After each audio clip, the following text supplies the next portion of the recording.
reinforce. He's just going to have to rely on the Valkyries, but fortunately for him, Luxury is locked to air, really, and it looks like he's protecting his front door. He's not horribly concerned because he still has that 3 o'clock, and keep in mind that Upmagic otherwise been locked to 3 bases. It looks like those Goliaths can hammer that 3 o'clock, though, and it looks like still getting some eggs off of that. And now some tanks coming into the mix. I think that Siege upgrading, those Valkyries still wandering out with that Weapons 1, making them even more dangerous. Moving up, and let's see if they swing around to annihilate this Mutalisk army, backing off to that bunker. It looks like some drones coming off to try to mix up in the attack.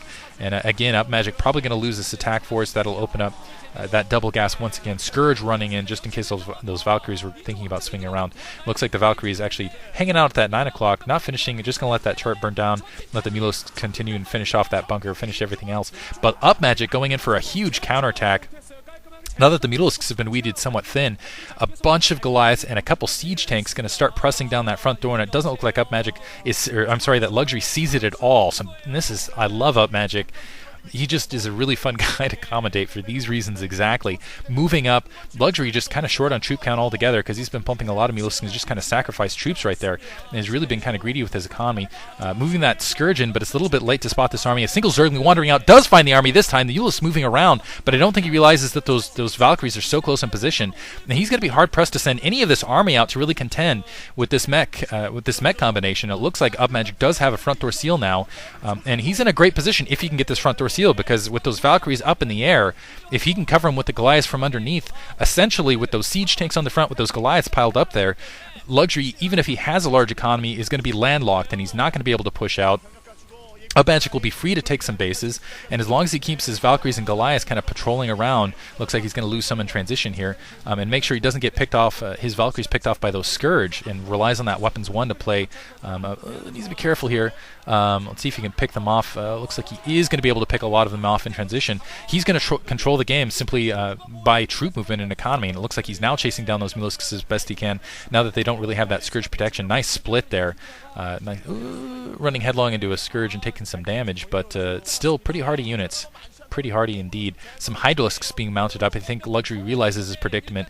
Need more siege tanks though, and that's really going to be the key to just holding this front door, is keeping those siege tanks protected. This is a weird unit combination situation because it's going to be kind of tempting both directions. The Goliath trying to support. Now the Mulisks coming in, and Luxury getting absolutely decimated by those Valkyries from up above. I still think he might be able to bust this though with all those Hydralisks pressing the front door. It's going to be, and it looks like he just has overwhelming troops to do so.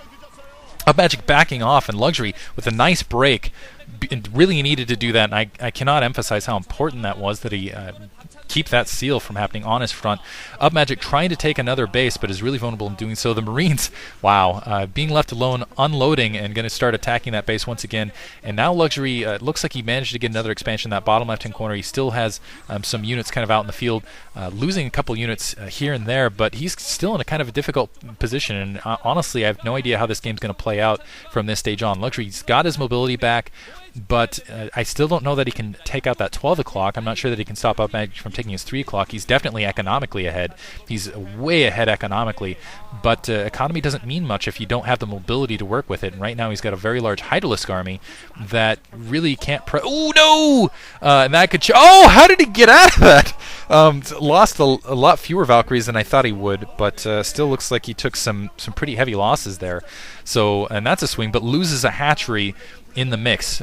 So let's see if Upmagic replenishes that Valkyrie force to try to mix this up. This is absolutely nuts.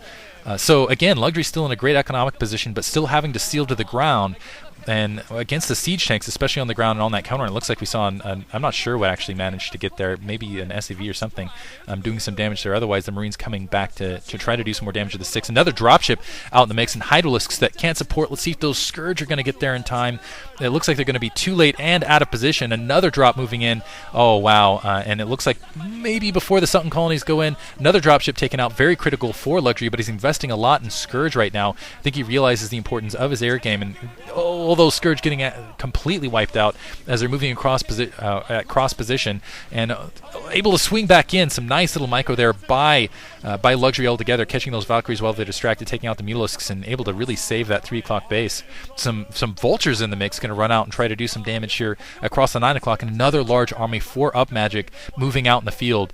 And this is another big force that, again, Luxury has to pounce on, but he doesn't have a lot of mobility to work with, and that's not a large enough Hydralisk. I don't think he has enough troops on the ground to really fight this back at all. He's got to pump a lot of troops very, very rapidly to make sure that he just doesn't get flat run over, and it looks like he does have some Hydralisks at the 9 o'clock, but otherwise he's just been trying to keep up with Upmagic at all positions. Looks like he's repairing those Valkyries. Let's see if he gets some more Valkyries out in the mix here. I think that's Mines upgrading. He's expecting, I think, some Ultralisks here before not too long, although I haven't seen really any indication from Luxury that he's thinking about going Ultralisks. Maybe it's just to get the Mines to again inhibit mobility, and those drones getting absolutely massacred. Oh, wow. A ton of kills happening here at the 9 o'clock.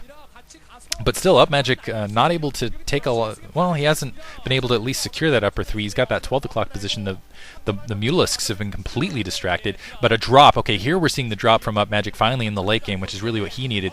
But he needs to actually pull back. I don't think he can press that attack in right now. If he does press in that attack, he's going to be in a lot of trouble at that front. I think we just see an immediate counter from Upmagic right on his front, and he might end up getting sealed in. And again, it'd be kind of a Pyrrhic victory. He'd end up taking out that base, taking out that double gas, but wouldn't be able to accomplish a lot otherwise because he wouldn't be able to get out of his base. So it looks like he is going to load up, going for attack. But right as Upmagic starting to move out, he's also sending a dropship to the 6 o'clock, and that dropship, I actually don't even know if there's anything in it. I think that might have just been a complete decoy ploy. Upmagic canceling that. It looks like he doesn't have that. He is able to pull out his SCVs in time, really exploiting the immobility of mech, and it looks like the Valkyrie's not in position to provide any sort of defense. And the siege tanks right over the secondary. Luxury, nothing there to stop it, and wow, he's going to have to go in, I think, with a massive counterattack of his own. It looks like he is, in fact, doing so. This is his only option, really. Mines in the way! That was the purpose of the mines earlier. Brilliant. And no Overlord in position, so it looks like the Hydralisk's going to just attack move into it. He needs to micro those vultures in so that basically the mines do their work, and it looks like the siege tanks plus the mines going to provide some defense, but otherwise, Upmagic really getting overrun at all positions. Looks like the Valkyrie's going to be able to come back, take care of the Mutalisks, but he has no tanks, he has no vultures, he has nothing to defend otherwise. Nice mine there, taking out a couple of Hydralisks. Otherwise, the mine's just really not accomplishing it. With that many Hydralisks, really, you need to sneak in the units either way. But wow, Upmagic going on a rampage, moving right into the base. He's just going to just flood everything out, rely on SCVs, units coming out of his factory, try to defend, and it is going to be, wow, mass assault on mass assault. And it looks like Luxury, I think he's going to come out ahead just because he has more bases out in the field, but he's going to end up having to rebuild all of his tech. And I think it would behoove him to do that sooner rather than later. Just put down your tech now, rely on your units inside the base otherwise to try to do the damage that they can, and then just try to just make a race to rebuild essentially. But right now, everything getting taken out, the Defiler Mound, the Hive, absolutely everything in Luxury's main. I don't know if he's got everything popping right back out the 3 or the 9, but he's persisting with his attack on the factory lines. Actually, the factories look a little bit silent. Okay, they actually are whirling there, but this is the other thing. He needs to hurry up and do something and do as much damage as quickly as possible, because as soon as he wipes out this base, wipes out all across the main, he's going to move out. And it looks like he's actually already moving out with those siege tanks and then swing back. It looks like actually he's going to head out to the 9 o'clock, so it's going to be a pure elimination match. Wow, a pure elimination match to see who can kill who first. And honestly, it's just going to, some lurkers, and I think that's going to be the difference. If he can get some lurkers planted down someplace to defend, that'll be really the key. Upmagic losing everything, and he's going to have to do it with the units on the ground going absolutely all in. The Defiler there in the mix. The Defiler there, he needs a swarm desperately, and there's no comsat to stop those lurkers. Let's see if the tanks just up and just move straight over it. That is going to be the difference in the game. No comsat. That is going to be the difference in the game right there. Not having comsat to attack that 9 o'clock base. Luxury having to back up. Upmagic trying to flee that command center way so he can at least get a comsat off or built someplace. And I think with just 3 lurkers and a single Defiler, Upmagic able to win this match. It looks like he's got a dropship producing to try. Oh man, this dropship is going to be huge. That dropship could be the game changer if he can move that dropship out towards that big mech army, load up his troops really fairly quickly, and swing back around. Looks like he's moving his siege tanks to the north because he needs to preserve some buildings.